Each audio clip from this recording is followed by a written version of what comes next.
Your Words Destroyed My Planet, the stream series. The edited version. Originally streamed live at twitch.tv/dualitiesdownfall. More information in the description. Your Words Destroyed My Planet, Chapter 9. As nice as it is to have Karkat on your side vis-a-vis the whole Vikari thing, it doesn't solve your current problem. How am I supposed to do this test if everything hurts? You challenge Dave. This is why we're stretching first. Dave points out from where he sat on the floor with his legs at impossible angles as he lays his upper body on the floor in a way that shouldn't be possible at all. You're just easing yourself down onto the floor when Dave jerks upright with a gasp. Oh, I know what works. Stay there, Dave says and scrambles off towards a rack of what are probably torture implements on the wall. The fact that Dave comes back with a tube covered in foam spikes and ridges does not dissuade you from this conclusion. I don't know what that is, but it looks like you shouldn't be able to buy it if you're under 18. You tell him flatly. Given how it feels, I can understand that. Look, it's a foam roller. You seem like your back and legs are all tensed up, so try this, Dave says. He sits down next to you on the mat and puts the spiky monstrosity on the ground just behind him. Curiously, you reach out and poke it to find that it is foam with a decent amount of give to it. It's still pretty firm, though. Essentially, what this does is poke your muscles in a way that makes them tense up a bit, but because they can't hold that under pressure, it relaxes. So do it like this, Dave instructs you and leans back over the roller. You watch as he lifts his hips off of the ground and then walks his legs forward and back to roll the roller up and down his back. After that, he sits up and holds himself on his hands to roll out his legs on this thing, and you do actually catch him wincing a little then. That looks like it hurts, you point out. It hurts so good! Dave laughs a little weakly and flops back onto the mat. Hey, whatever you and Jade are into can stay between you two. I don't see why you need to corrupt me, you say sarcastically. Shut up, funny man. You try, Dave tells you. He puts the roller behind you now and gives you a shove to lean you back on it. You do what he says partly because it's easier, but also because you really are sore all over and you'd prefer not to be. You do as Dave did, and immediately your back is alight with pain. You try to stop leaning on the cursed rolling torture device, but Dave's hand on your hip stops you. Or rather, his hand stops you long enough for the pain to shift into blissful relief. Oh, shit, you choke out. It hurts so good, right? Dave grins down at you. I didn't come to the gym to acquire new sexual deviancies, you manage to say as you shift the roller a little higher up your back and feel the same shift from sharp pain to somehow good pain. Don't worry, the foam roller makes everyone its bitch, Dave assures you wisely. To his credit, Dave gets you through rolling over everywhere that's sore, and afterwards you hurt a whole lot less. At the very least, you can move and do Dave's dumb stretching routine without your muscles fighting you on it. What's worse is that Dave has taken to pointing out everything you've improved on. Hey, that's way better than before. Dave encourages you as you're almost able to reach your toes when you lean forwards. It is better than before, but that's only because before your flexibility was abysmal, and now it's just really fucking bad. I know it's shitty, you don't need to act like it's not, you complain to your knees. It's improvement. Besides, you're doing a lot at once. It's not a huge change, but huge change is just a lot of little improvements. Anyway, no one pouted and sulked their way to being better at shit, Dave counters. You're actually being sincere, aren't you? You ask in horror. I am. Here, do this, Dave says. You watch as he takes his hands off of the floor because of course he can more than touch his toes. He links his hands together and turns them so his palms are facing out and lifts himself up so he's at like a perfect 90-degree angle. Uncertainly, you copy his movements, and when you've matched him, Dave sinks back down with a sigh, his palms pressed flat to the ground. You copy him and nearly jump out of your skin when your claws scrape the ground. If you really lean into the stretch so the back of your legs protest as keenly as they can, then you can just touch the ground with your middle fingers. Holy shit, you gasp. Seriously, why are you so impressed? You only improved like this much since last time, Dave says sarcastically, holding his fingers about the distance apart that you moved. You're touching the ground now, though, and oh. All right, I get your point. Small improvements add up. I should be proud or whatever. You grumble and stand up. It's such a burden being right all of the time, but I power through for your sake. Dave sighs like he's so hard done by. You feel no remorse at psionically tripping him up. None at all. You probably should, though, because he's the one in charge of your training. He's had you running almost every day since your training started, and you still hate it, but this is the first time since the beginning that you've had to do that test until failure. You can't breathe, just like the first time. You try to practice the things that Dave has taught you since about running, about good form and breathing right, but given that, you end the test on the floor with spots in your vision and wishing for death you don't think your practice has helped. Just like the first time, Dave waits with you as you recover.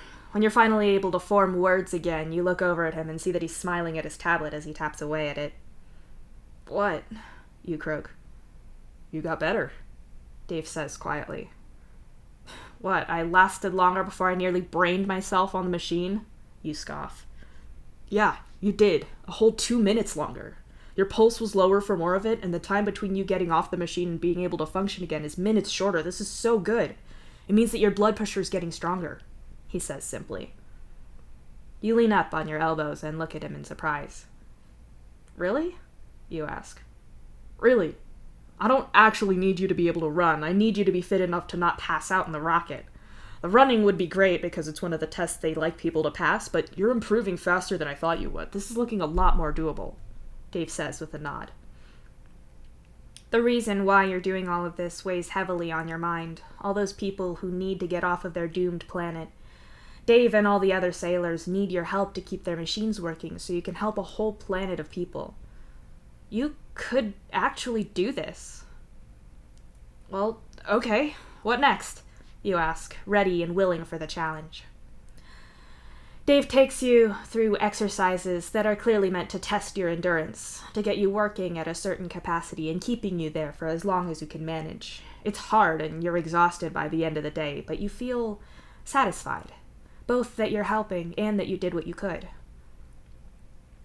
So tomorrow we're going to have to do a lot of this real quickly in the morning, because in the afternoon you're going to be with Roxy and Dirk, Dave explains as the two of you walk back to your hive. For what? You ask.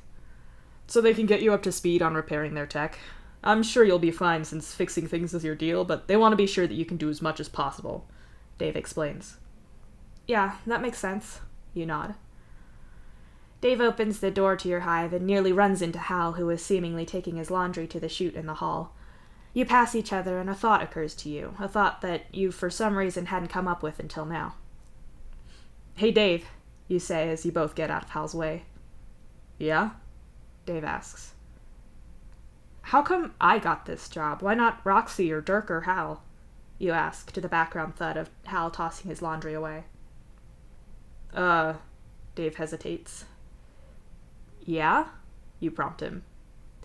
Well, you see, Roxy, when we were kids, she broke a rib and it punctured right through a lung. She's fine now, but when you've had that kind of thing happen, they're not willing to put you in a shuttle in case your lung deflates again, Dave explains. But what about Hal and Dirk then? You ask as Hal walks past you back into your hive. Similar thing, Dave says, his eyes flickering to Hal for just a moment. All three of you broke your ribs and punctured your lungs? Really? You ask Hal skeptically. No, it's not that. It is lung capacity and rib strength or whatever, but it's not the same deal, Hal answers instead. So what happened? You say. Dave is watching Hal carefully and silently as Hal turns to face you properly. You know how trolls molt? He asks, one hand on his hip as he stands there. No shit, really? Trolls do that? That was total news to me, not like it's happened to me twice, you say flatly. Yeah. Some humans do it too. Most of us it's gradual, but some of us fuck the process up. Me and Dirk did that. We had to bandage our torsos up real tight to keep everything how it should be. We had surgery later to fix it all, but yeah, fucked up bones around our lungs. Disqualifies us, Hal says simply. You squint at him and try to remember your xenobiology classes in high school. You're fucking with me. Humans don't molt. Even if you were too old for me to see you do that when we were younger, I've known Dave since he was 13, and neither he nor Rose molted. You counter and point at the clearly uneasy-looking Dave.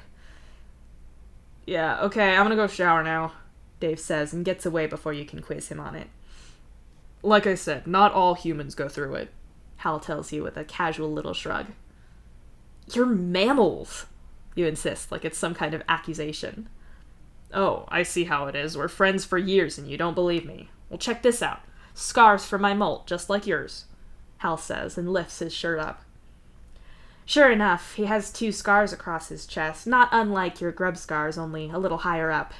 It's enough to give you pause, at least until you remind yourself, yet again, that humans are mammals and definitely don't molt.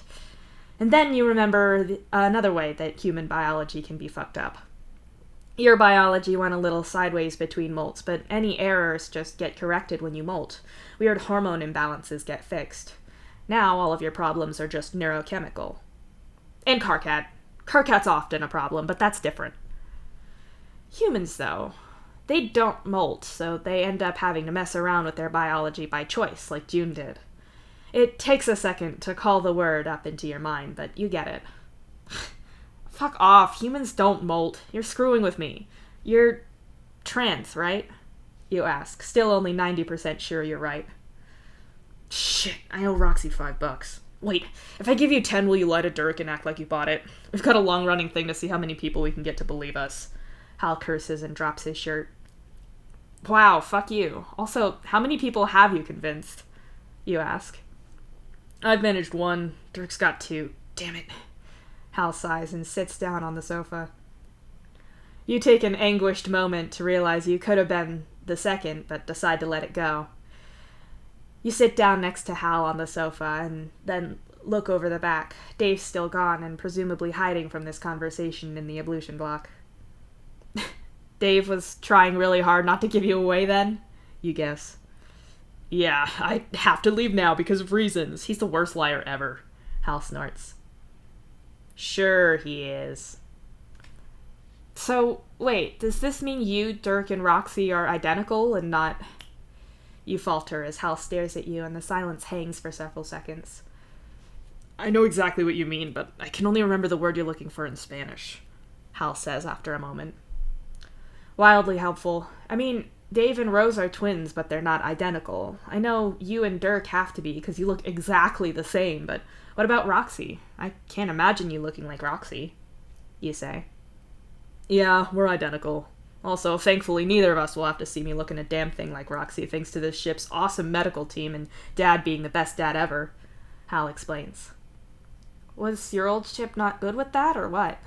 You ask him, somewhat aware that these questions could be a little too much, but trusting that Hal will tell you to back off when you should. I wouldn't know. Mom never cared, and our father for years was like, no, I only have 1 son, and it's not you 2. It took Dirk pulling the power move of taking the guy's whole name before he started treating us like sons, which wasn't actually all that great either. He had, high expectations of manliness, Hal says. The 2 of you are facing each other on the lounge plank, each of you with your backs resting on the armrests. Hal's never really talked about this much. He'd bring up his old ship sometimes if he was referencing the first time he heard a song or saw a movie. Sometimes he'd have an anecdote about his siblings as kids, but not this. You're aware that this is pretty fragile ground, but Hal is your friend, and if he wants to talk about something, you're here. What kind of standards? You ask, ever so carefully. You know, like hypermasculinity, toxic shit, no feelings allowed, no crying, no asking for help, violence being a super big thing and being able to take it. I have no idea if he accepted us or if he was trying to scare us away from the whole idea. You certainly couldn't let either of our sisters help, at least not directly. That's how Roxy got her rib broken, Hal says softly. He broke her rib and collapsed her lung? You ask in horror. Hal nods and gives a little shrug, like, hey, what can you do? That's so fucked up, you whisper. Hal pauses as the sound of the shower shuts off. Hey, don't mention this to Dave. He never talks about this stuff. As far as our father was concerned for most of it, Dave was his only son, and even after me and Dirk came out properly, I think he still thought Dave was his only real son. That doesn't sound like it would have turned out well for any of you, you mutter. But yeah, the whole pre-surgery thing, Dad gave us binders, which is way better than the dumb shit the two of us were doing before with, like, duct tape or kinesthetic tape. That shit fucks your ribcage up good, Hal says in time for Dave opening the bathroom door. You try to keep your expression normal as you look over at Dave with his shirt off and water dripping off of his hair. Humans don't molt, you tell him. You need to pick dumber people to lie to. Solix was never gonna buy that, Dave says to Hal and walks off into his block. The pair of you wait a moment in silence to see if Dave is about to immediately come back out, but you guess he's getting dressed again in there. Fraternal! You blurt out as the word suddenly hits you. You'd stopped thinking about it and it snuck back up on you again. Yes! Thank you, that was gonna drive me nuts, Hal laughs. You consider things for a moment and levitate two controllers into the air. You shoot a sidelong look at Hal and smile. I will destroy you at Mortal Kombat, Hal vows. There's a first time for everything, you say sweetly, and just manage to duck his attempt to punch you in the ear. Dave returns in time to watch you rip out Hal's character's posture pole, only then he tells you that you smell and should shower, and he's ordering Thai through Grubhub and do you want anything? Of course you do, so you go shower and dream of impending Thai food. As you shower, your mind drifts to Hal. It's not weird that he didn't tell you any of that before now, because in the least ash-holish way possible, you don't care, but also you can't think of an opportunity for him to have told you, and before now that wouldn't have been like... You don't know. You can entirely believe that he'd have never told you if the opportunity to use that dumb lie on you about molting hadn't come up. You're not really... it's kind of bad to say, but you don't really get humans that much. There aren't that many of them on your ship, and they tend to group together. Their species has weird hang-ups. Not that yours doesn't. Hell, the hemospectrum is a dumb troll hang-up that's still kind of around. Humans are just way more sexually dimorphic and have personal and romantic problems around gender, and you're not great with that. You can tell the gender of other trolls without a thought, but you have to actively work it out with humans and remember it, because a lot of humans get really mad if you get it wrong. Carcat's way better at working them out, but for you it's just rumble spheres, yes, no, maybe, and guess from there. Or, failing that, hope they come close enough so that you can see their ID and hope they've got pronouns on it, or it's a gendered name you recognize. You can't help but feel a little bad about that, though. It's clearly a big deal to Hal, and he went through a lot by the sounds of it. You certainly have a lot more questions about their biological parents now. When you say you don't care, you mean that it doesn't really register with you, and you certainly don't hold negative opinions about Hal having to transition. Is that the right way to say that? You definitely don't mean that you don't give a fuck about his life and his experiences in a callous way. You might need advice on this. You wrap yourself in a towel and pick up your clothes psionically. Gonna get dressed, you say, even though neither Dave nor Hal notices you as they fight each other on screen. You duck into your block and jolt your mouse to wake your screen up. Okay, I need your help on a totally theoretical question. I am highly dubious about how theoretical this is, but go on. I'm waiting for Gamzee to get back so we can order food, so I have time to kill on theory. What, theoretically, am I supposed to do if I find out someone is trans? Generally speaking, not tell other people. Also, did this person tell you, or did you find out by mistake? Told. Okay, then not telling other people would be your first thing, but I'm gonna take this as an actual professional HR consult here. Right, but, like, I don't care, but I know how that sounds. I care, but I don't, in a supportive way. I can see how saying it like that would come off as rude. Like most of the things you say. Fuck you too. Case in point. But, to be honest, I don't know why you wouldn't ask the trans people you know, although a point can be made for not putting that labor onto them, but it is a human term for a human-specific state, even though trolls kind of have our own deal with that, but I digress. And I'm reminding myself of Teenage Cancri now. Gross. It's different with trolls. We're all basically the same, and you can just molt if you want to go through all that effort. That's a gross oversimplification for how gender works. No, it's not. Humans get assigned that shit and have feelings about it, but with trolls, you're whatever, and it's the terms and conditions that nobody reads and just accepts. Humans have this big idea, clearly, about what gender is, when it's effectively like arguing between Diet Cruella and Pepsi Max, and hello, you're in the fucking food court near the Wiggler Sphere Play Prison. There's no difference, and it all comes out of the same machine anyway, so move on. No one cares. That is a lot to unpack, Solix. What? No, it's not. Like, your metaphors never get out of hand? The point is, I'm right, and gender is a scam, and humans are just stuck sending money to Nigerian princes, unlike trolls where it doesn't matter. You know people still fall for that? Nigeria doesn't even exist anymore. Alright, 2 options. I can help you with that or with your trans problem. Specifically the one you contacted me about, about whoever you found out about. Weirdly specific when I knew what you meant. Solix, I could write down the things in this conversation that you correctly understand on a key card in size 8000 font and still have room to spare. What? Just help me with the thing I asked you about. Yeah, hold the personal introspection until later, I guess. My advice would be just be supportive. Maybe ask some of the trans people that you're actually friends with and see if they'll help, like June or Hal. Wait, you know about Hal? Yes, it's common knowledge. June talked about Hal and Dirk all the time when we were younger, and she was still transitioning. She was so psyched to get other trans siblings when the Striders were moving here. Really? Holy fuck, you are the most oblivious person. Yes! June only shut up about it after talking about it nonstop for a month when her dad was like, hey, maybe let the boys have a little privacy. You were there, Solix! Are you seriously telling me that you only just now found out about Hal?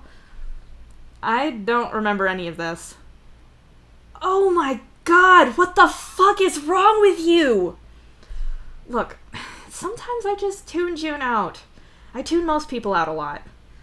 Well, congratulations on discovering something everyone else in our social group knew almost 10 years late, but at least you got there, I guess. Eventually, I will teach you to pay attention to other people, but maybe that's a step after getting you to pay attention to your own thoughts and what they might mean. I'm not oblivious. I direct your attention to your earlier monologue about what gender is like for trolls. What about it? Oh, wait. I'm right. Metaphor aside, it's just a thing that means nothing. It's not like how it is for humans. That was long enough for you to reply, and you haven't. I found and put on socks in that time. Oh, no, I'm still here. Just waiting. For what? That is how it is for trolls. Right? Not as standard, no. Oh. We can talk about this, if you want. I'm not trying to make fun of you here. I'm genuinely offering to listen and help you work this out if you want. You're just fucking with me. I'm not, really. No, that's Sophie's shit, and even if there was a thing to talk about, which there isn't, Gamsey would kill me if we talked about something like that. It'd be a big deal, and it's not. Because it's not, and this conversation never happened. Solix, don't go. We can talk about this. You push back from your desk. That wasn't a conversation you were having. Nothing happened. When your speakers bleep at you because Karkat is trolling you back, you just turn the whole thing off and finish getting dressed. The whole conversation never happened. Got it? Good. Leaving your room, you see Dave turn around to look at you with a guilty look and a dish of food in each hand. I wasn't gonna steal some of your food. Why would you accuse me of that? Dave blurts out. Convincing, Hal says around a mouthful of something. You sit down on the lounge plank and psionically retrieve your food from Dave, who settles down next to you, leaving you in the middle of the pair. We were thinking of watching a movie if you want, Hal offers. What one? You ask. It's Fast and Furious with the number 310 in it. Or in which dumb space stunts something something, I'm not reading out the whole thing. They do entirely inaccurate and awesome stunts around the event horizon of a black hole or something, if I remember the trailer right, Dave explains. Wait, which universe is this one set in? I can't keep them straight with so many different production groups making them, Hal asks with a frown. Is this the one with Jason Statham's ghost mind clone? The timeline where he punched the CGI Nick Cage that June made us watch before? You ask. You're pretty sure you lost Think Sponge cells on that one. No, that's the Cage-verse, which also has that Ghostbusters crossover that June's fanatical about. This is an alternate metal punk timeline with the Vin Diesel gasoline-powered spaceships, the one with the Mad Max planet, Dave explains. I'm never sure if erasing copyright was an excellent thing for human creativity, given how hard it can be to distribute media fairly in a post-Earth civilization, or if turning to humanity's collective internet and going, shit is canon if you can get enough people to make a movie with you was a terrible idea. Hal muses. Hey, I've been to one of the desert worlds they used to film one of the movies in the Mad Max timeline, and it was very fun fucking around with the props they left behind. Dave grins. Did they need to go through all the training that I'm having to? You ask Dave, somewhat accusatory, perhaps, but valid as far as you're concerned. Yeah, man. Hey, maybe I'll make you a movie star too when we're on planet. Dave says and holds his fingers up like it's a frame he's got you in. You shake your head and eat your food. Spicy faux swim bugs and earth spices. Some food is just hard to cultivate on ships, and your ship tends to be able to replicate land animals better. There's some that are kept just for the sake of preserving their species, but an awful lot of meat or animal products are just synthetic. Like, these swim bugs were never alive, or not on more than a cellular level anyway, but you can't tell the difference, and they're still good.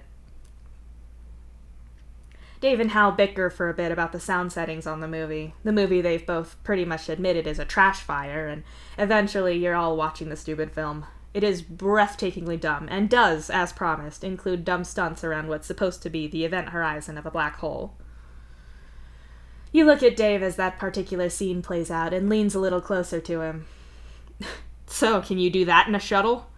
You ask him, teasingly, because it's better than thinking about the conversation you didn't have with Karkat. You have no idea of the shit I can do, Dave brags. That's just a level of dumbassery that you refuse to keep encouraging, so you set your now empty bowl aside and keep watching the movie. When it ends, it's late enough that you can just go to bed, especially given that you've got another day of Dave obliterating you in the field of physical training, or a half day as it happens, because didn't he say about seeing Roxy and Dirk for tech training after that? Hey, that'll be interesting at least. Either way, you definitely should go to sleep and not think about conversations that didn't happen. The one thing you will say for all of Dave's training is that working that hard physically means that insomnia isn't really a thing for you at the moment. So it's pretty odd for you to jerk awake in the middle of the night having gone from dead asleep to wide awake. You sit up and rub at your eyes, trying to place what woke you up. As far as you were aware, you weren't dreaming. It wasn't that. In the quiet darkness of your room, you hear Dave's door open. Your rooms are reasonably soundproofed. Poor sound insulation between blocks and entire hives are one of the things that leads to mass dissatisfaction in ships. It's one thing cramming this many people in a small space like this. It's so much worse if you can hear high-blood shit music blaring in the hive above yours in what for you is the middle of the goddamn night because they're on opposite shifts. Stuff like that leads to fights. Soundproofing or not, it's hard to hide the sound of Dave's door opening because the opening mechanism for his door is literally part of the same mechanism that does yours. They both pull back into the same wall space. You woke up before you heard that, though, so something must have woken Dave, too. Something loud enough to pass through your wall and wake you up as well. Weird. Laying back on your bed, you try to drift off to sleep again, the squish of your soaper pillow comforting and soothing. Even so, you can't help but note that you haven't heard Dave come back into his block again. About 10 minutes passes, and without intending to, you focused in on listening for Dave's door. You don't hear it, and now that you're awake, you kind of need to take a leak, so you reluctantly get up with the intention of heading to the ablution block and right back to bed, since it's hours and hours until you need to be up. That is your intention. It's immediately scrapped when you open your door and see Dave. At first, you aren't totally sure what you're seeing. Or, well, you do know what you're looking at. Ass? Dave, specifically. Trying to jar your thoughts into more order, you can see that in the dark room, only lit by the very dim light of the safety lights in the top corners of the room and the light from your eyes, Dave is in the middle of the room, contorted over in some odd way. It looks a little like the stretch he has you do, the touch your toes kind of thing, only his hands are way further out, so his body makes almost a triangle shape with the floor. A very key thing to note is that Dave is wearing nothing more than his underwear here, so you could see a lot. You're frozen in confusion and shock just watching him. You watch as his back rounds a little as his body weight shifts forward over his hands. His feet move, one then the other, going from flat on the floor to the soles of his feet facing up and the tops of them pressed to what might be a mat of some kind on the floor. He moves forwards, and his body changes from that triangle shape to a stretch the other way, where his hips are pressed to the floor, and with his hands supporting him upright, he's in a curved pose that makes you wonder how his posture pole can do that. His eyes are closed, and you realize that he's got headphones of some kind in. He can't hear or see you, just as you probably weren't meant to see this.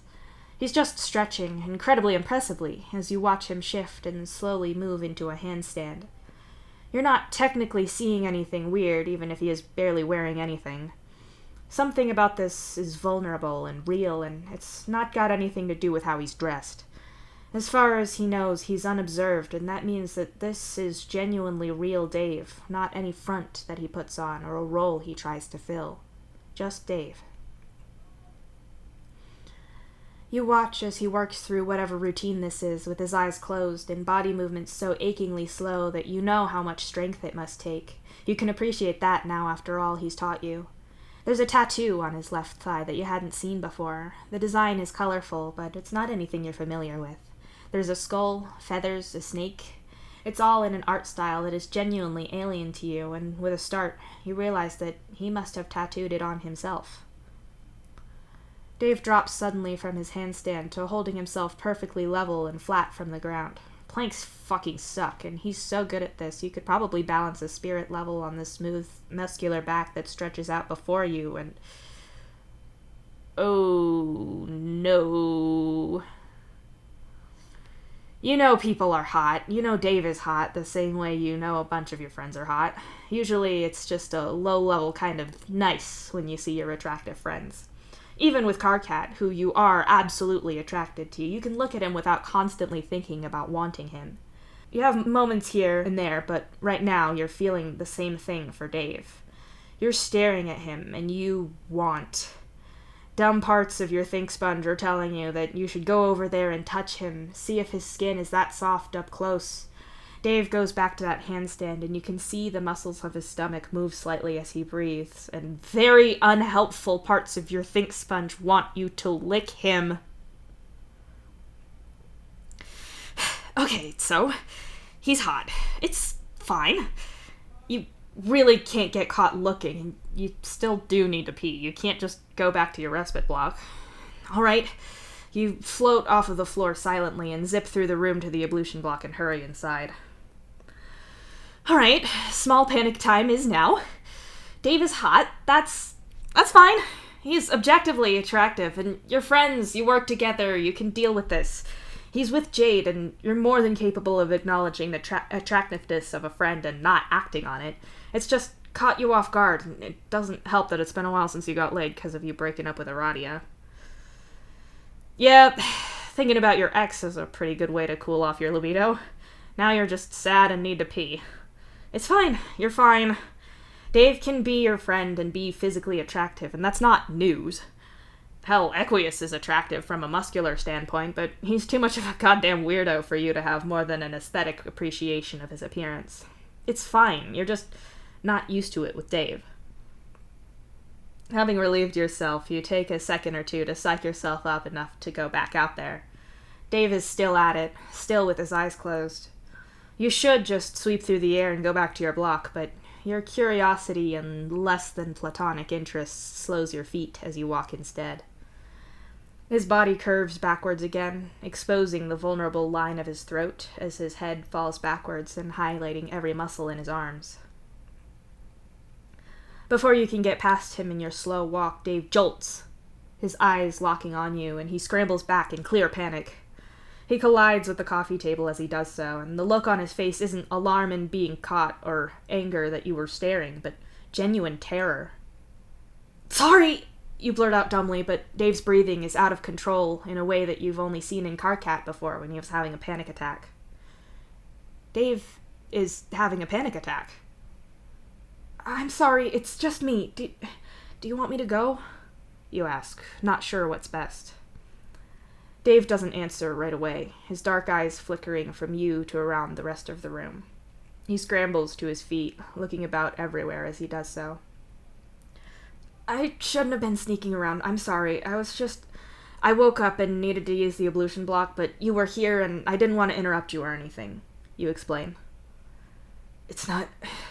Don't sneak," Dave gasps. "I'm sorry," you apologize again. Dave pulls his headphones out and tosses them on the lounge plank. He stays bent over with his hands on his knees for a few seconds. "I'm okay. I'm fine," Dave says quietly, and you don't know if it's to you or to him. Maybe it wasn't a panic attack then, just close to one. Maybe you should ask if he's okay. Really okay, that is. "I know you lie about a lot of things. Hide stuff from people. You don't need to. I already know that your whole bad liar thing is fake. If you're worried about me gossiping, let me assure you how profoundly I don't care about other people's secrets or gaining some kind of weird status by spilling them," you assure him as you come a little closer, very slowly. "Your argument is apathy?" Dave wheezes. "Absolutely. I think you might be having a panic attack, so maybe you should sit down," you suggest, and lean down a little so your face is about the same height as his, but you're also not in his space either. I don't have panic attacks," Dave says, and then drops down like a rock to sit on the floor. You meant that he should maybe sit on the lounge plank, but you're gonna accept that he's sitting at all. Deciding to go with it, you crouch down next to him. "I didn't mean to sneak up on you. I'm amazed you could hear me with your headphones in," you say conversationally, and watch how fast he's breathing. You've got a monitor on your arm that'd tell him just how fast you're breathing and how fast your blood pressure is going. Dave could look at that and tell you that information, but right now, you could really do with it the other way around. "I'm really good at knowing when people are trying to get the drop on me," Dave says, his voice a bit weak still. "Hal told me a bit about your dad. Not Mr. Egbert, I don't mean. Your biological one. Is this..." You let the question linger, the details unsaid in case even voicing it is more than Dave can take right now. "He was... something," Dave nods. Dave stretches his legs out in front of him, and you see the flash of color on his thigh again. "I like your tattoo," you tell him quietly. "Oh, thanks. I did it. It's all Mexican, or I guess sort of a mash of a few ancient cultures in that vague area. Not like I've ever been there, but the connection means something, even with Bro being part of that. There's still... The past doesn't go away because there's bits you don't like. The past is important," Dave rambles. "You should breathe," you remind him, and cautiously reach out to put a hand on his back. He watches you reach out, and his expression doesn't suggest that he wants you to stop, so carefully you put your hand between his shoulder blades. For a few moments, he obviously focuses on breathing properly, and you try to be as non-threatening as you can. You feel guilty enough for already staring earlier and then setting this off. The least you can do is not make it worse. "Did I wake you up?" Dave asks. "I don't think so. I woke up for no reason, and then I heard your door go. Then I needed..." You start. "Ablution block. Yeah, I woke you up. It happened with Rose sometimes. My bed is right next to yours. I had a dream and woke up because I backhanded the wall in a panic." Dave cuts you off and holds his arm out. You can see there's redness on the side of his arm, and you're pretty sure his elbow looks like it's going to bruise. "And you do this stretching thing to calm down?" you guess. "Yoga. It's called yoga. I can teach you sometime," Dave offers. You're not sure you can go through with that with Dave awake enough to notice just how much attention you're paying.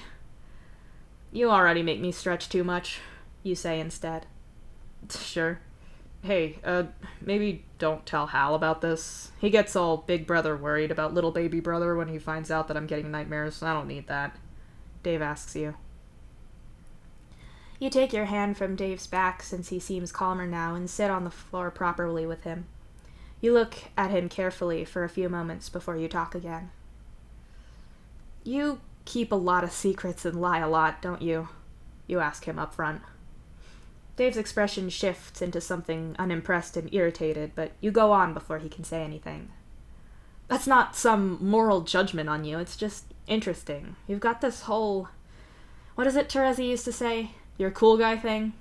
You've got that whole image, and it's that whole paper-thin front, and then there's Dave, and you're so bad at lying and supposedly transparent that people stop looking. I was kinda right when I said we weren't friends. I didn't know there was more of you beyond the person you show people. You say thoughtfully. I'm not some puppet master psychopath, Dave says coldly. I said it wasn't a judgment, and I'm not saying that none of that is real. I entirely believe that you're totally sincere in the terrible art you draw, which, as a side note, I always thought was the only thing you drew until you showed me you did this, too. You say, and poke his tattooed thigh. So, what are you saying, then? Dave asks. I'm saying that I've no intention of spreading your secrets around. So you had a nightmare and I spooked you. Why would I need to tell people that in the first place? Lying to me is just kind of wasted effort. I'm not demanding every thought in your head either, that'd be weird. I'm just saying, don't worry, is all. I'm not living to ruin your reputation or anything. It's just interesting that I didn't know this until lately. You shrug. A silence falls between you in the darkened room. Neither of you has switched the light on, so right now Dave is mostly illuminated by your eyes. You wonder how much his artificial sight can pick up, probably more than you can right now without your glasses. I'm used to keeping secrets from people, Dave says quietly in the dark, like that admission itself is a secret he's sharing. That sounds exhausting, you say bluntly. I don't know. I can't remember all that much before things were like this. I guess I'm used to it. Made me good for knowing classified information, at least. Dave shrugs. How about this? If it's just us, how about you save us both the effort if you'd normally lie and just say you can't tell me, or that you won't, whichever. You offer. Would that make you stop asking? He shoots back right away. Depends, but probably yeah, for the most part, you say. There's some things, like the stuff you and Karkat have found out about Vicari's death, that you won't stop looking into, but you're not going to harass Dave about it either. Alright, well, here's a question for you then. It'd help for nightmare reasons. Dave shifts uneasily as he says that. As in, a question for me that'd set your mind at ease about something in your dream? You ask, because that wasn't totally clear. Dave nods and then hesitates before speaking again, and when he does, his arms are wrapped around himself. He looks more vulnerable now than he did a few minutes ago. I know you agreeing to do all of this training wasn't something you really came into fairly. Like, if I ask you if my hair looks good, that's different to me asking you if my hair looks good, but by the way, if you say no, I'll punch you in the face. You agreed to this, but it wasn't totally a free choice, you know? Dave starts. Yeah, I get your point there. It's not like I'd have normally signed up for this. You agree. Right, so that's already not great, but with the training, all the stuff I'm having you do, I know I'm pushing you. Dave falters. He's still not got to the question. Yeah?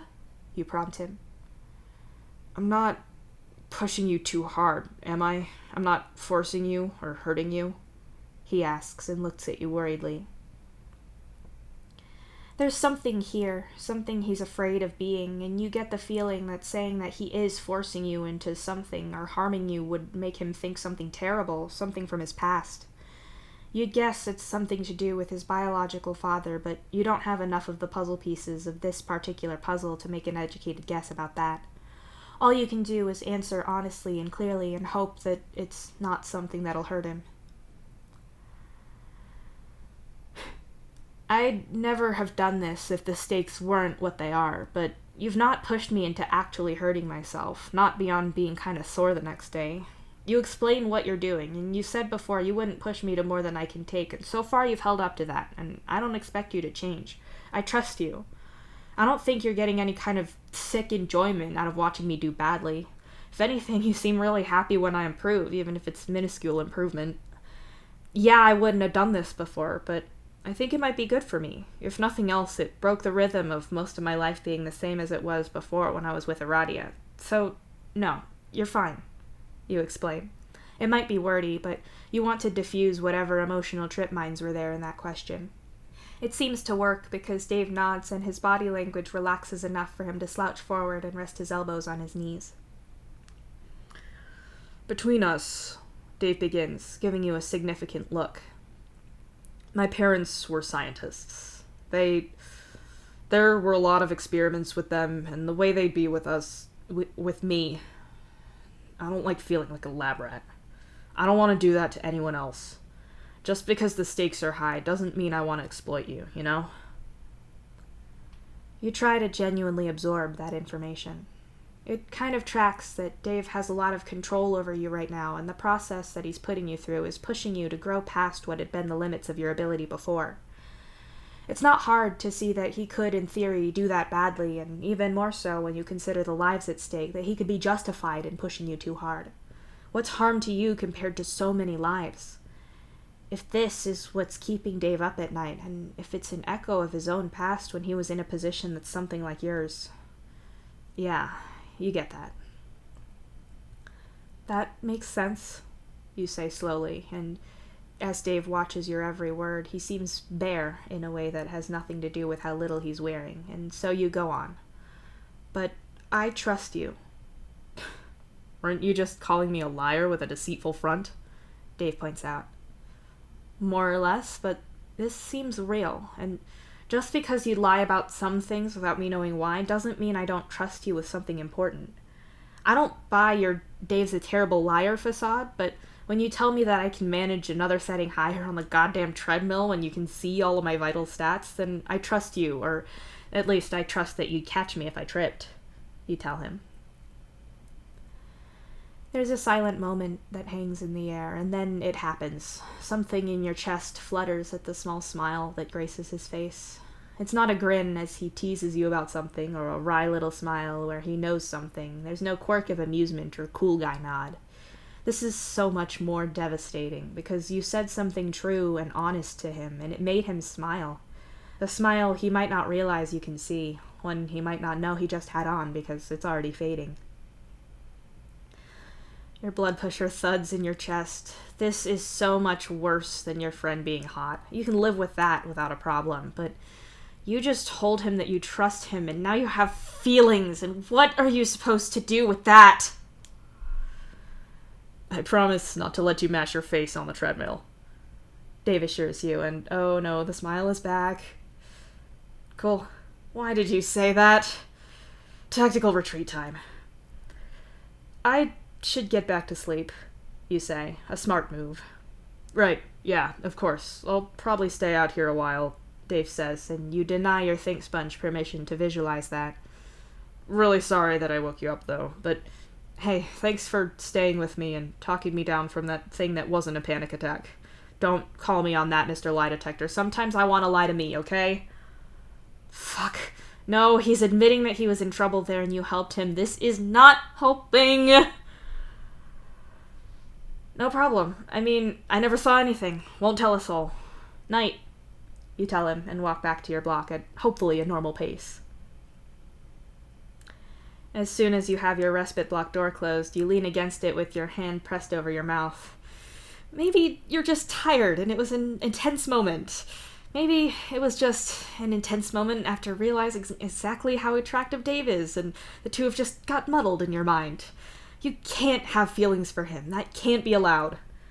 You live with the guy, and when you're not training to be launched at a planet, you work with his brother, who you also live with. Having feelings for him would be a horrible idea. Problem number one, you don't know if Dave is even into men. Sure, his family is pretty diverse, given that Rose is with Kanaya and Dirk is married to Jake. Dave wouldn't have a problem with you being interested in him because you're both guys, but that doesn't mean he'd even reciprocate any feelings that you have. Some humans can't even be romantically attracted to trolls, although you've long suspected that's just a thing some humans who don't like trolls say, but then, given that they pretty much have to partner up with their own kind to reproduce, there's some bias there. So, okay, the fact that you're a troll isn't an issue, but you being a guy might be. Not to mention the small detail that he's already taken. He's dating Jade, and Jade is the kind of hotness that Aradia is, and if anything, she's more athletic than her, which probably only adds to that. Jade is smart, academically and professionally accomplished, blisteringly hot, and she's been with Dave for almost as long as you had been with Aradia. They're basically married at this point, so even if you did have feelings developing, you need to kill them because it's not happening. All right, you're just panicking now. You need to look at the situation calmly. You could be confusing things. You called to mind Dave doing... what was it he called it? Yoga? Right, that. Your mind has no problem replaying that image. You let it linger for a moment in your mind as you mentally focus on the way he looked in the dim light of the room, the strength he moved with, and... okay, yeah. There's no arguing with the way your pulse has picked up and how you can feel your face warm. He's attractive, and you're into how he looks. That's fine. You can be physically attracted to people and be perfectly normal with them.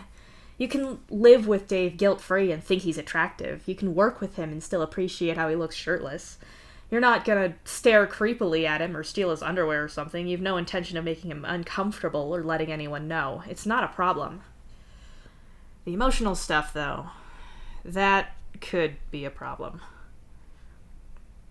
You want to recoil from the idea that you could have any kind of feelings for Dave beyond friendship because you know how much of a disaster it could be, but if you don't know for sure, then there's nothing you can do, right? You wait a moment, letting the heat of your cheeks fade and even watching your pulse go down on the monitor. You want to separate your feelings from just physically finding him attractive. That's the only way you'd know. You think about Dave. You think about how he showed up to help you move out of Aradia's, how he's been nice to you even when you told him you're not friends. It's pretty safe to say that even if you weren't then, you are now. Yeah, thinking about that feels right. You know him more now than you did before, and you like him. This is all good. You let yourself think about the day he got landed with training you, and you realize in a sort of muted horror that the way you'd been so snappy with him that day could be seen very much as black flirting. The idea of proving to him that you could take whatever he wanted to throw at you makes your pulse thud in your ears, and what's worse is that him checking that he hadn't pushed you too far and you telling him that you trust him is entirely fitting for a pitch romance. The whole deal with him training you to pass this test revolves around him having confidence in you rising to meet his standards, and oh shit, the idea of him looking at you like you're worthy makes your breath catch. But it's not just that. It's redder, too, like a heart-edged spade. His past sounds fucked up, and it's not like you're attracted to that, like some kind of creep, but he was actually open and real with you this evening, and the idea of seeing that more is nice. You want to know his real thoughts about himself, about his life and what's important to him. You'd like to imagine a better time for him to tell you something real like that, not just catching him off guard like tonight. You're stuck like an antler beast in headlights as your mind plays out an idea. You're here, in your respite block, or maybe in his, some evening after work and both of you are tired. You're doing something, watching a movie or listening to something, it doesn't matter. What is in focus for this idea is him telling you something, his voice quiet but low in that key or tone, you don't know the music words for it, but a private kind of way, like the words are just for you. And he tells you something genuine that he feels about. Something he'd put up some cool guy front about for other people, but he's honest with you. The way your pump biscuit seizes up at that isn't black at all, that's red. Shit, this is bad. You have feelings for him in 2 quadrants. The sensible part of your think sponge knows to stop this now, but it's so busy panicking about the fact that you have feelings to stop the significantly dumber part from playing out the scene it started. Your imagination is so clear that you can see the small and genuine smile that you saw tonight. You imagine leaning in, hit your hand to his jaw so the angle is just right. The kiss is vivid in your imagination, and you're so lost in the imagined reality of what his lips would feel like against yours that it takes far too long for you to guiltily shut the image down. That's not just physical attraction. That's feelings. That's a hell of a crush you've suddenly got on your hands, and basically the worst possible person to have it on. You make yourself imagine him kissing Jade instead, his actual girlfriend, and you're horrified at how much it hurts to imagine that. This is bad. This is very bad. Unsurprisingly, it's pretty difficult to get back to sleep. You stay in bed berating yourself for catching feelings for Dave at all, and also watching your own mind suspiciously, lest it play you another never going to happen scenario where you kiss Dave. Indulging in absurd visions like that is only going to make this whole thing worse, and you can't let that happen. All that said, you do manage to drift off eventually, but it means that you're woken up at a weird point in your sleep cycle where when you wake up you feel inexplicably more tired than you did when you woke up in the middle of the night. Dave is cheerful when you leave your respite block in the morning, nibbling the edges off of his toast as Hal complains. The guy's a moron. I told him to go find me a flux capacitor to fix this machine, and he went and looked. Hal complains as you sit on the sofa and lace up your shoes. I guess not everyone knows pop culture. I mean, if he's Alternian and not familiar with... Dave starts. He's not. He's American. His name is Marty, and it's Back to the Future. Hal snaps. Oh, he's talking about your replacement. Well, I got nothing. Dave shrugs and rotates his slice of toast to eat another edge away. I can't believe you stole Solix from me. Hal huffs. That was definitely my plan, and this is absolutely all my fault. You got me. I was just like, hey babe, want to ride on my rocket ship? Dave says, deadpan. You have died, and this is clearly your personal hell. That'd do it. I can't argue with that. No one can resist Strider charm. Hal nods thoughtfully. You need to move the topic onwards, and you need to do it now. Is that why I had to lie about being your date to the wedding? You ask Hal. You can hear Dave loudly choke on his toast from somewhere behind you as Hal looks at you in utter betrayal. Et tu, Brute?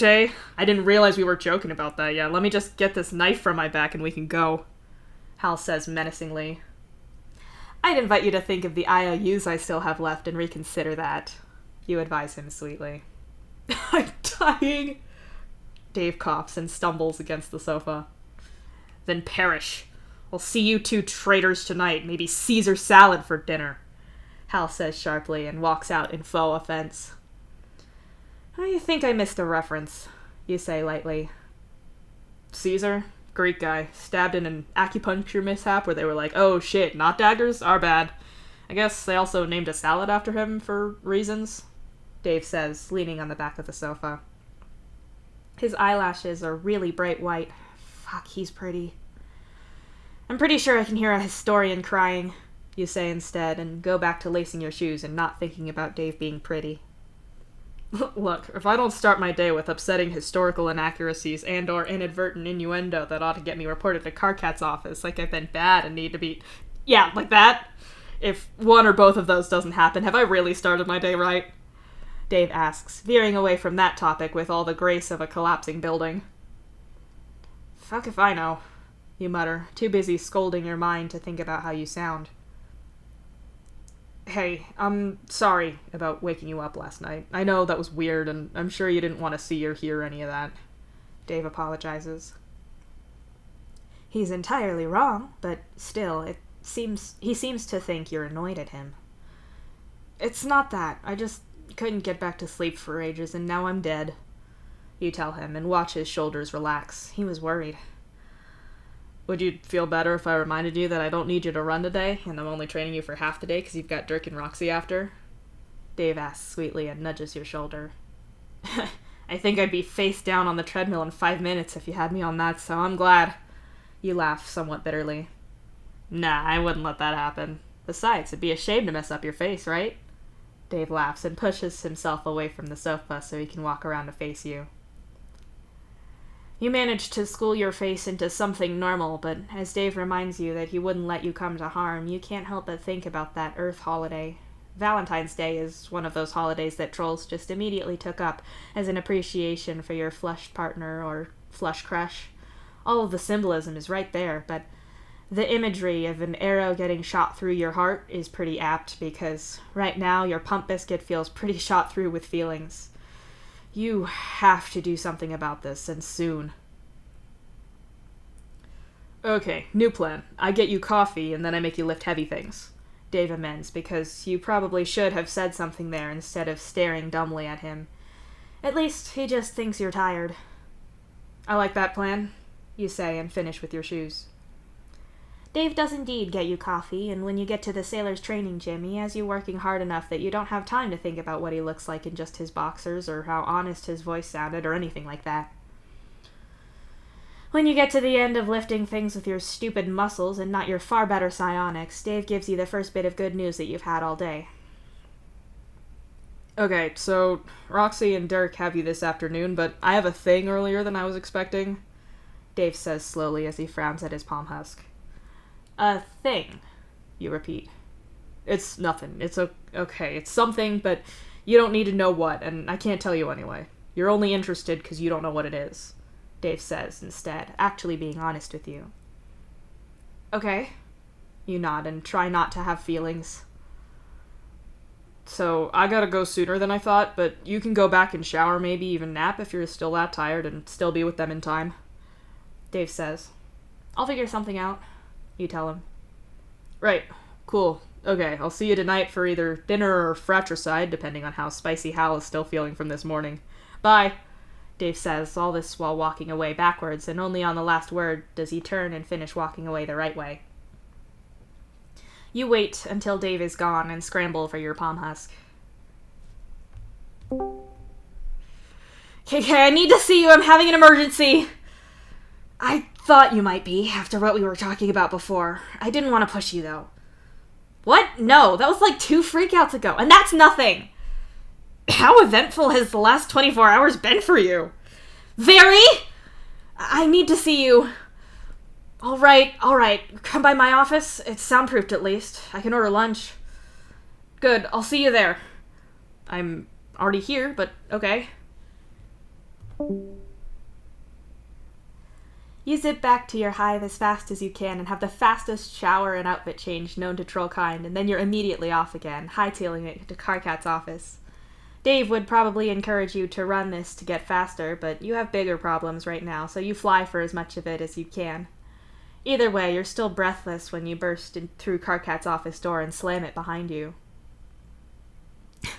Yeah, just slam the door so everyone hears you come in here, why don't you?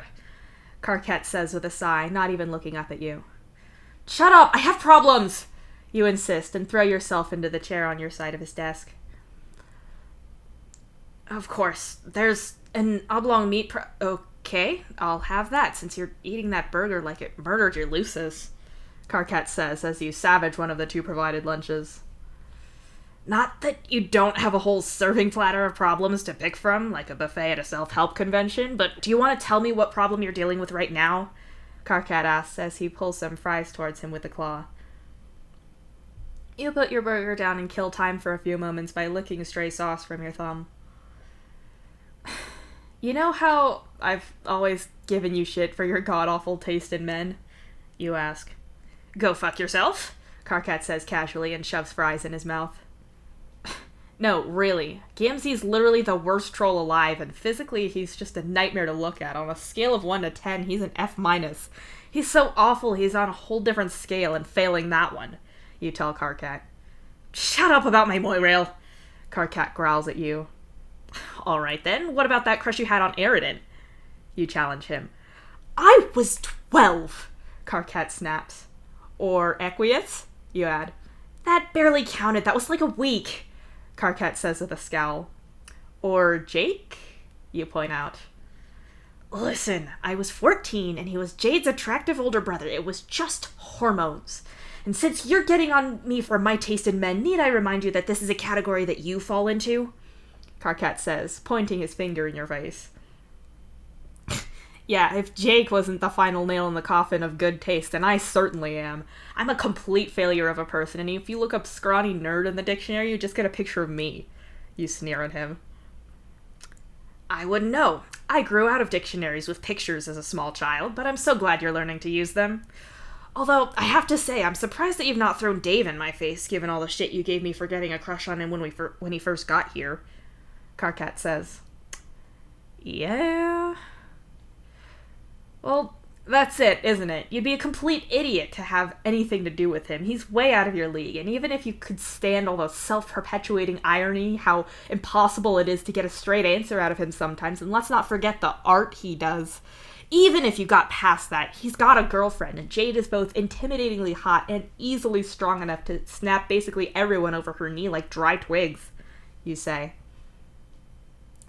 Karkat stares at you, slowly lowering the drink he had just picked back down to the table. His expression flickers through surprise and then lands on malicious amusement. You like him, don't you? You're into Dave! Karkat accuses you with evil glee. Maybe not the best phrasing, you mutter as you try to keep your mind clear of that. Oh no, this is great. You gave me so much shit for catching feelings for Dave. You bring it up all the time to annoy me. I know, alright. On this one count, you have taste. I actually need help with this, though. What the hell am I supposed to do with this? You beg, and Karkat at least stops laughing in your face. Please, you're a grown adult. Just because you live with the guy and you think he's attractive doesn't mean he's gonna know. Dave can be perceptive for hyper-specific things, but a lot of the time he's an oblivious idiot. Yes, he's attractive. Congratulations, your eyes work. You're stuck living with him and spending all day on this bonkers mission training with him. Of course you're gonna notice him, Karkat says with a shrug. You wonder if Dave is oblivious about stuff or pretends to be, just so people won't bring up things he doesn't want to talk about. You'd have to see that in action to make a ruling on that, but you'd bet that cultivating a reputation about sometimes being oblivious to things would serve him just as well as his reputation for being a terrible liar. Actually, this is really good news, Karkat adds with a smile. How is this in any way good news? You ask him dubiously. Because your relationship with Aradia was clearly over a good deal of time before it was officially over. The fact that you've developed a whole new attraction to someone else is a sign that you're getting over her. Far quicker than you would have if your breakup had been the actual end of things between you and her, Karkat suggests. I'm not sure if that's a good thing or not, but it's not just... You hesitate, and Karkat's eyes slowly widen. You have actual feelings for him, Karkat whispers. I have actual feelings for him, you agree unhappily. Oh shit, Karkat curses softly. What am I supposed to do? It's flush and pitch. I like the moments we've talked, and I felt that actual vulnerability under all that show he puts up. He's been nice to me. He gave me a place to live and helped me with moving out. He's thoughtful and supportive about all the mission stuff, but then whenever I challenge him on stuff about the mission that he can't tell me because it's classified, or about Vikari, it makes me so angry, and when he's pushing me with all this training, I want to prove that I can meet his standards, and so that's pitch as fuck, and what do I do? You beg, like Karkat has some answer to this. He looks at you, his expression all pitying and sympathetic. There's not much you can do, Karkat tells you gently. I know that.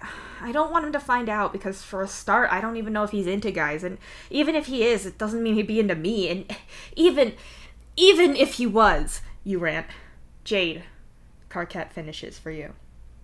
I like Jade. She's smart and funny, and she's always been part of our group. I've known her since elementary school when she was in the same reading group as us. She and Dave have been together as long as me and Aradia were, and I don't want to put either of them through a breakup like that. I know how much that hurts. Even if I did decide to be the universe's worst person and try to take Dave from her, if he would agree to that and ditch her for me, then he's not someone I want. My best case scenario where he likes me back is a horrible outcome, you say bitterly. I don't think Dave would break up with Jade like that. He's just not like that, Karkat agrees. Exactly, and I like that about him. He can't find out about this, and I don't know how I'm going to hide this from him, you say quietly. Karkat hesitates and then sighs deeply. Look, just for now, for this conversation in this room, can we break the whole deal we have about me not acknowledging that you have feelings for me and you not acknowledging that I have feelings for you and neither of us directly talking about our own feelings? Can we set that aside for right now? Karkat asks and leans back in his chair once more. It Seems like the right time to do it. You agree. If we can have feelings for each other and still be friends, best friends, no less, then I don't see why you can't be friends with Dave despite your feelings. I know it must hurt because it's new and unexpected, but you'll be okay, Karkat tells you. But it's different. We don't talk about it, but you know how I feel about you, and you know that I know that you know. We both know to avoid the topic or sidestep it or whatever, and we're both silently doing that. I had to... Dave does yoga in his fucking underwear in our hive. Sure, it was the middle of the night and he thought he was alone, but that's just living rent-free in my memory forever now. If you lived with me, you'd know how I felt, and you wouldn't be handing my imagination all the building blocks for things I shouldn't be thinking about, imagining, or even dreaming about. You wouldn't do that because you'd know how I felt, and you'd know that it'd be an asshole thing to do. Dave doesn't know, so I have to pretend this is totally normal and debate giving myself think sponge damage so I don't slide into being the universe's creepiest hive mate. You insist loudly. Yeah, that's a problem, Karkat admits. There's a lull between the two of you as you sullenly contemplate the half-eaten burger before you. You should finish it because, if nothing else, Dave making you work out makes you hungry as hell. Reluctantly, you pick it up and take another bite, but it doesn't taste as good now, like the sour tone of your conversation has altered your food, too. Karkat pokes some of his fries into a tub of ketchup and chews on them thoughtfully. What do I do? How do I get rid of this? You ask him and stuff food in your mouth, so if he says anything back right away, you have an excuse not to instantly answer him. Get rid of a crush? Oh yes, I'm the expert at getting rid of emotional attachments. I'm just the very best at it, Karkat says sarcastically. You chew your burger glumly. The fact that you and Karkat are still into each other is probably not a stellar recommendation for either of you when it comes to getting over people. The way I see it, you have two choices, Karkat says, dusting his hands off from the stray salt sticking to his fingertips. Now you're just pandering to me, you grumble. Perhaps. First choice, you do nothing and hope that it'll pass. Hope that this is a sort of reset for your emotional system. You were with Aradia for so long that just forming new attractions to other people is a step in the right direction. Dave is attractive and you're in high contact with him, so it's an easy thing to fall into. You can hope that it's a passing phase of you recovering from your breakup, and if it's not, you can just try to keep it to yourself and hope that Dave doesn't notice, Karkat says. That sounds terrible. What's the second choice? You ask. The second choice is you try to get to the same state with him that you are with me. You tell him that you have feelings for him, but you'd never do anything to get between him and Jade, and you just wanted to let him know so you're not hiding things. It'll probably be painfully awkward for a while. I know that he knew about my feelings for him when we were in school. Still not sure who dropped me in that, Rose or Jade. Or maybe June. That fucking blabbermouth probably threw me under the bus without even realizing it. Either way, it was a little awkward for a while, and then fine, Karkat suggests.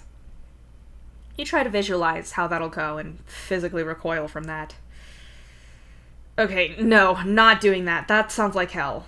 Also, I have to spend almost all day every day with him, so that'd be awkward as fuck, and if I pass the test I need to pass, I'm gonna be stuck on a mission with him, his girlfriend, and my ex. Oh, and Gansey. Yeah, I really want to make that worse. No, I'll just keep my feelings to myself and crush them down smaller and smaller. Maybe they can collide with my feelings for you, and the two of them can merge into a black hole in my chest that'll suck me in, and then I'll die without ever having to say anything to anyone, you say vehemently. Karkat gives you a look of concern. Do you need a hug? He asks finally.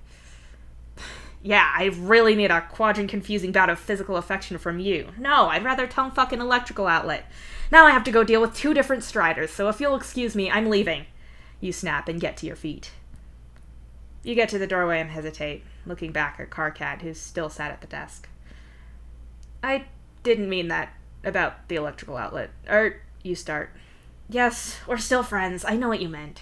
This conversation never happened. Delete the chat logs, etc., etc. Go on, Karkat says with a roll of his eyes and a smile on his face that's more gentle than his irked tone would suggest.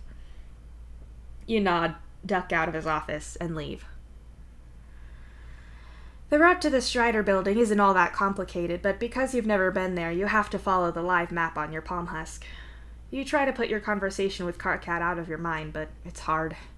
Maybe he's right, and it means that you're getting over Aradia and things mutually fizzled out between the two of you. It still doesn't make getting an unrequited crush good news.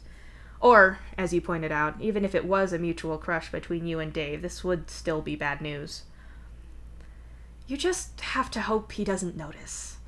So, you should probably be thankful that you don't have to see him so soon after having that conversation with Carcat. The other, more harrowing thought is that you do, however, have to spend time with his older siblings. Hal is a pretty easy-to-understand guy as far as you're concerned. He's smart, he's capable, and he's reasonably friendly.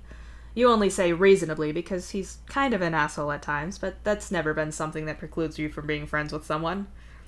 You just don't know Dirk and Roxy as well as him, and you're not dumb enough to assume that Dirk is the same as Hal because he looks the same. Your mind reaches back to the card game not so long ago. They all seem to be pretty good at reading each other, although you guess they're not good at reading Dave. Now you kind of want to play that game with them again and make sure you pick up after Dave's turn so you can see exactly how much they miss.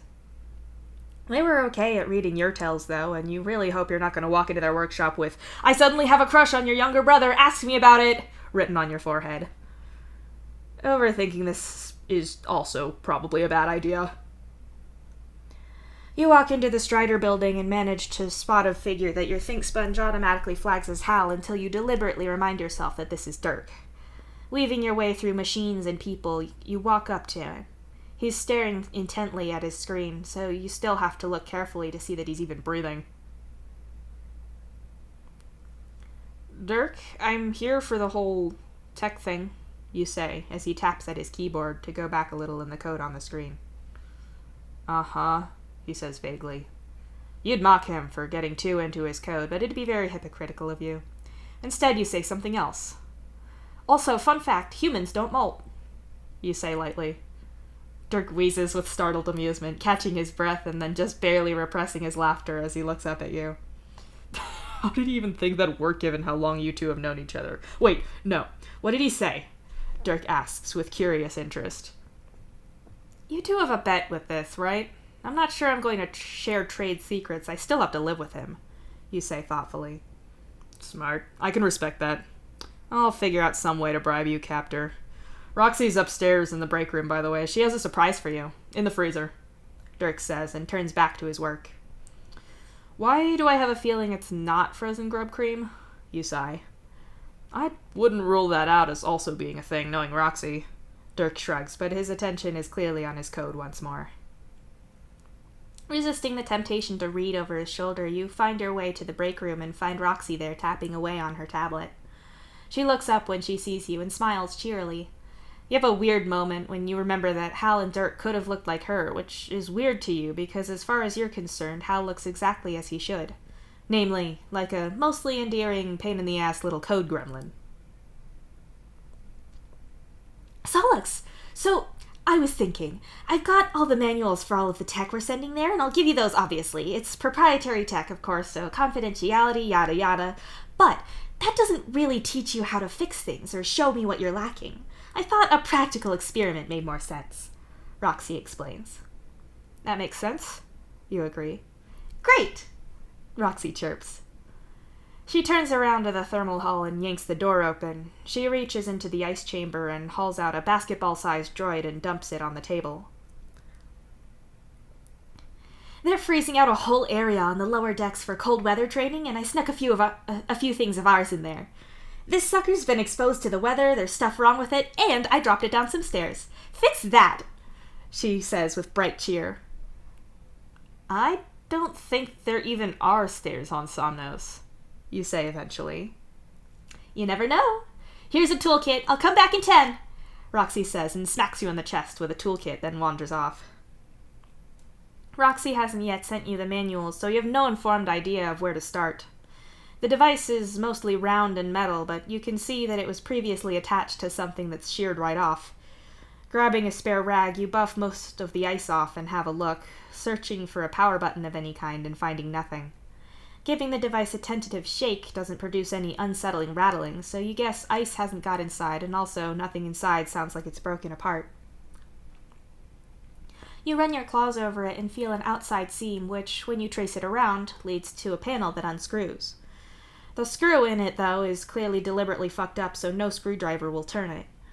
Carefully, you psionically unscrew it, and then pry the outer casing off of the device itself. Picking up your palm husk, you take detailed pictures of how everything is as you start to look at it. You can see a few loose wires here and there that might be worth a look in a few minutes. First things first, you locate the battery and ensure that it's connected up properly. There's a small multi-current test kit in the toolkit Roxy hit you with, so you have a quick check and see that you do indeed have power flowing. You can only assume this thing connects wirelessly to something, so you get your palm husk searching for connections. No dice. When Roxy returns, you've manually connected the motherboard of this thing to your palm husk and have worked out that the wireless chip is fried, but beyond that you're not entirely sure. She's impressed at how far you've got, and it turns out that this device is part of a proximity sensor. It's just the part that processes data and coordinates it with the others in the array. If you'd known that, and had the parts, you could have had this fixed, and Roxy knows that. If you didn't have another wireless chip on you, what would you do? Roxy asks, as she hands you one anyway, just to see you connect it up. I'd go through whatever else we have that uses the same thing and see what can be spared. I'd expect your parts to be interchangeable since you're not an idiot, you say and glance up at her. Yeah, everything is as swappable as possible. Every screw, bolt, gear, and whatnot that can be standard is, and the ones that are super specialized, we're sending you with loads of replacements. Roxy nods. So the planet scrambles communications a lot. Do we know exactly how? You ask, and power the device on again. This time, it boots properly on your palm husk screen. It'd be good if we had tech from there, but we don't. From what I understand, it's the works. A certain amount of the problems are the turn it off and on again variety, which is an easy fix, but doesn't bode well for things staying running. Other times it just fries the wireless chip a bit like that, and other times it scrambles the communication codes, so even if the parts are able to talk to each other, they just talk past each other, Roxy explains. You lean back in your chair for a moment and frown as you think. The wireless chip I'd have to fix in person. Can't do much about that. Maybe change the housing that protects it, but I'm not sure what you need to do with that. Turning it off and on again, you could maybe work on a manual restart that works on a way more simplistic system. You start. Like something that hits the on button mechanically if the machine is off? Roxy asks.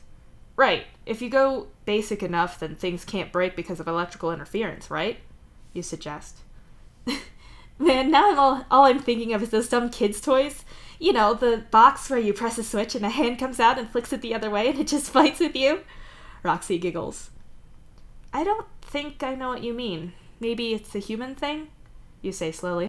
I'll make you one for your wriggling day. Still, it could be done, but it'd require a bunch of re-engineering. It puts up safety hazards, and really the last crew ought to have done it if anyone, so it's more cost than benefit there.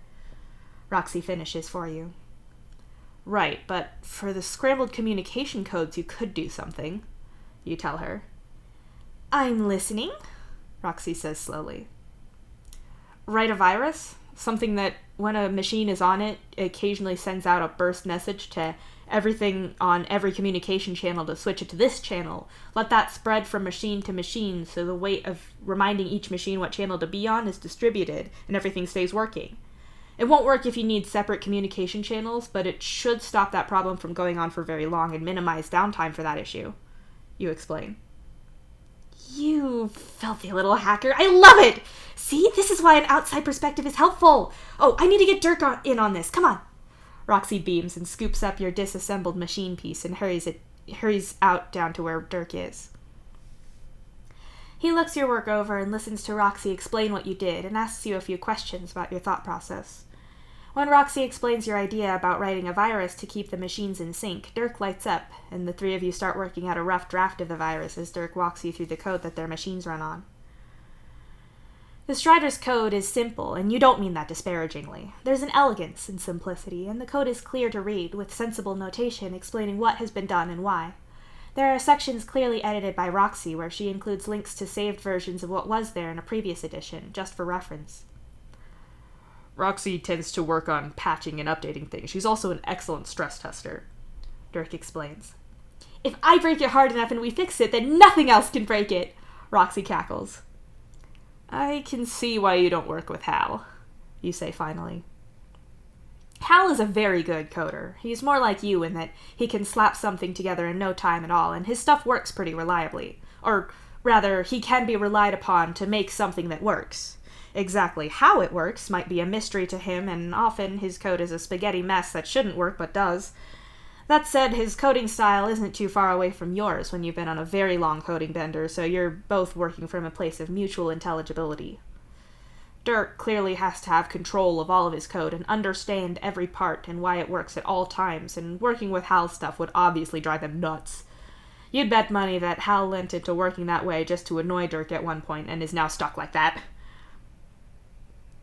They make great stuff together if they can cooperate, but honestly, playing peacemaker between the two of them is exhausting, and I'd rather not.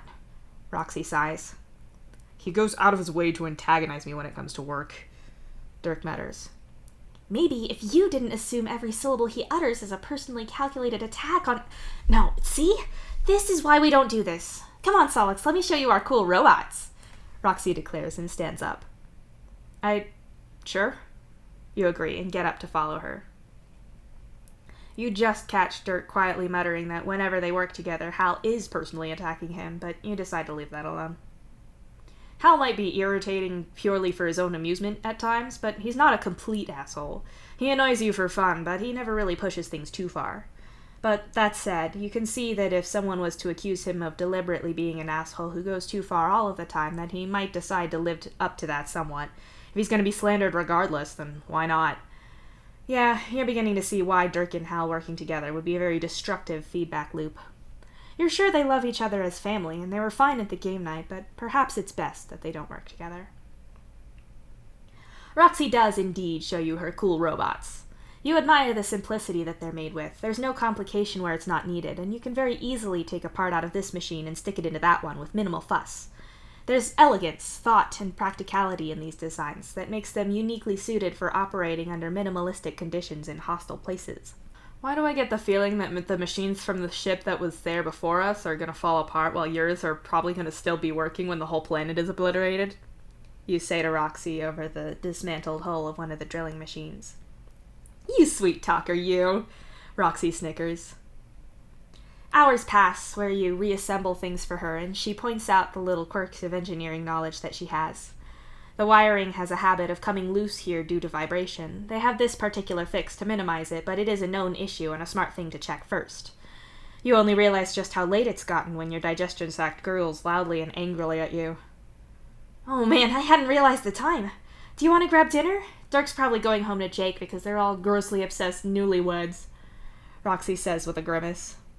I can hear you, Dirk announces from somewhere beyond a few stacks of machinery. He's all, oh no, my precious husband is going to have space adventures without me. Clearly I must stare lovingly at his abs until that moment. Roxy simpers. You psionically catch the 3D printed soft plastic fidget toy that was mysteriously flying through the air towards Roxy's head. Certainly not launched at her by Dirk. No, never. I never really worried that much about Aradia going off on missions. There wasn't anything I could do about it, and she was capable, so I didn't really think about it much. Now I'm spending more time looking at all the ways it could go wrong. You trail off with a look at the machine you just assembled. You know the stakes. If any of these machines break irreparably, it affects how much you can get from Somnos and how many lives can be saved because of it. It's a heavy weight to carry. Not to mention the potential risk to your own life if the life support systems on Somnos, the shuttle, or the space station fail. It's always hard watching Dave leave. Jake too, of course, but Jake's our age, but I'll always think of Dave as being my little baby brother, Roxy admits quietly. Dirk appears behind the edge of the machine you'd been working on, and you're alarmed at how silently he moves. He obviously wasn't trying to sneak up on the two of you, given the casual way he leans against the machine. It doesn't matter how much experience Dave has. We still always worry, Dirk agrees. Hal's probably going to get way too used to the hive being so empty. If he spends the whole time wandering around the hive naked, I don't want to know, you say with a grimace. Alright, I swear I won't tell you if that's the case or not, but now you will always wonder, especially if I tell you Hal totally hasn't been all over your lounge playing completely nude, or sitting on your desk chair. This is a curse you've made for yourself. Dirk smiles meanly at you. Ah, your personal hell. On an unrelated note, I should go home, you say and stand up. You sure you don't want to eat with us? Well, I say us. Dirk's gotta go back and get dinner ready for Jake in a maid outfit or something to try to persuade him to not go on this mission, Roxy says, flicking a teasing look her brother's way. An expression flickers across Dirk's face that you know immediately because Hal has the same look. It's, I see that bullshit you just said and I'm doubling down on it. Bold of you to assume that's my outfit and not his, Dirk says back in the most casual of tones.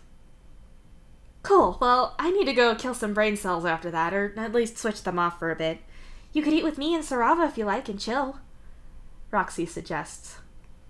I'm not sure if Sarava's methods of chilling work with my particular deal, and I'm not about to risk it this close to the mission. Maybe after, though, you say. Rain check, got it. I'll send you all of the files and stuff that you need, and we'll see if we can work in more time for you to have hands-on experience with the machines here, assuming I can pry you away from Dave, Roxy says. You're not sure if it's the phrasing of that sentence that has your blood pressure lurching, or if it's just Dave's name. Either way, you really hope that didn't show on your face.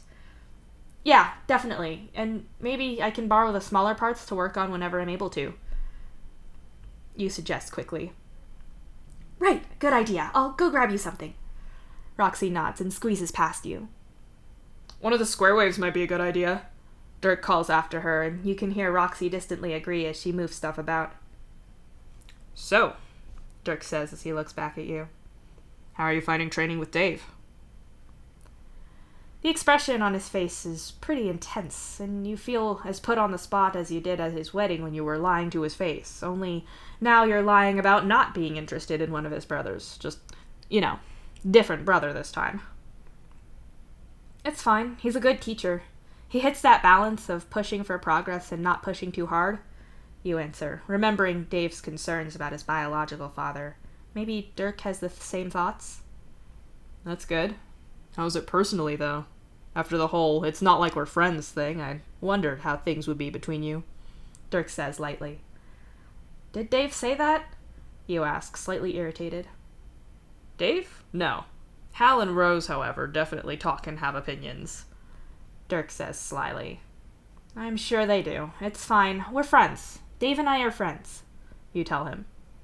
There's nothing wrong with that. You like Dave. It's nice being his friend. It's not some second place, and you're fine. You know he's with Jade. You're not trying to replace her. It's just a dumb crush. Cool, Dirk says suspiciously vaguely.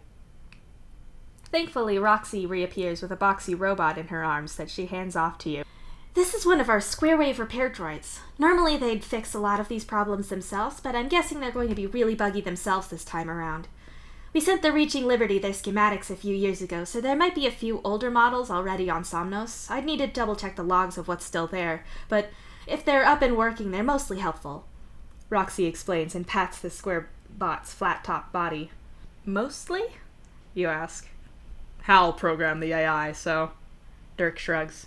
Ah, so it works really well, unsettlingly well, but it also has features you didn't ask for and now somehow can't remove, you guess. Spoken like someone who's experienced it. Hal said he was going to stop putting AIs in things. What's he done? Dirk asks suspiciously. The IT call triage that only works when they're on shift, I got it to rap like 3 different things at me. It was fantastic. And by fantastic, I mean that the Fresh Prince of Bel-Air rap does not work at all in Alturian when it's clearly been run through a Babelfish program at least once. Roxy beams. I'd say that I'm surprised, but I'm not. Since Squarewave got assigned to important missions, we got most of the personality quirks out, I think. Have fun with that, Dirk sighs. Will do, you nod, and with a one-handed wave you leave, carrying the Squarewave unit off with you. You carry and float the robot the whole way home, and when you kick your shoes off inside the door, Hal wheels out of his room with a devious little expression on his face. I got a robot, you tell him. Squarewave is the best. Also, look at this, Hal says and tosses his palm husk at you. You catch the thing psionically and set Squarewave down on the floor so you can hold Hal's palm husk in your hand. So, I have to continue my life knowing that Solix has a crush on my brother. Damn, you weren't supposed to find out. You knew about this? Of course. We're gonna run away. We'll get a dog, and we're gonna have 2.5 children. I've got the bandsaw and everything. We're just trying to decide if we're keeping the left or right half of little Timmy. I meant Dave. Dave? How could Solix do this to me? What about little Timmy? This is why no one talks to any of us. You know that, right? Clearly the top half of Timmy is the right choice here, you say, and give him his palm husk back. Is he right, though? Do you have a thing for Dave? Hal asks as he gets out of his desk chair. It's not... You falter. I'm not gonna tell him. Hal interrupts you, and you slump a little in defeat. I don't know. Kind of. I'm not out here to cause trouble. I'm not gonna say or do anything about it, and it's probably a rebound thing since me and Aradia are over with, and I'm spending all this time with Dave, and he's cool, so... Yeah, it's not gonna happen, you tell Hal. I get that. I know it can suck to be in that position where you like someone and it's not possible. I get it. I won't tell him, and I'm not trying to give you shit, but if you need to talk about it, you can talk to me, Hal offers. Aren't you kind of biased, though? Jade is Jake's sister, and Jake's your brother-in-law, right? You ask. You think that's how that relationship works? Yeah, don't get me wrong. I like Jade plenty. She seems to make Dave happy, and she's fun to be around. It's not like you're playing homewrecker here. I can, as it happens, have empathy for your feelings and still support her and Dave. I'm a complex and multifaceted person like that, Hal says, rolling his eyes as he does so. I don't know, that sounds like the kind of suspicious thing a robot would say. If you're a cleverly disguised artificial intelligence, you have to tell me. Those are the rules, you tease him. At your feet, the previously dormant Squarewave makes a tinny imitation of a police siren. Shit, Squarewave, it's the feds, Hal says, deadpan. I signed up for more cursed AI shit than I thought, didn't I? You groan. Considering that you're asking the guy who named himself after a homicidal AI in a movie, yes. Yes, you did, Hal grins. You look down at Squarewave and sigh. Yeah, this about sums up your day.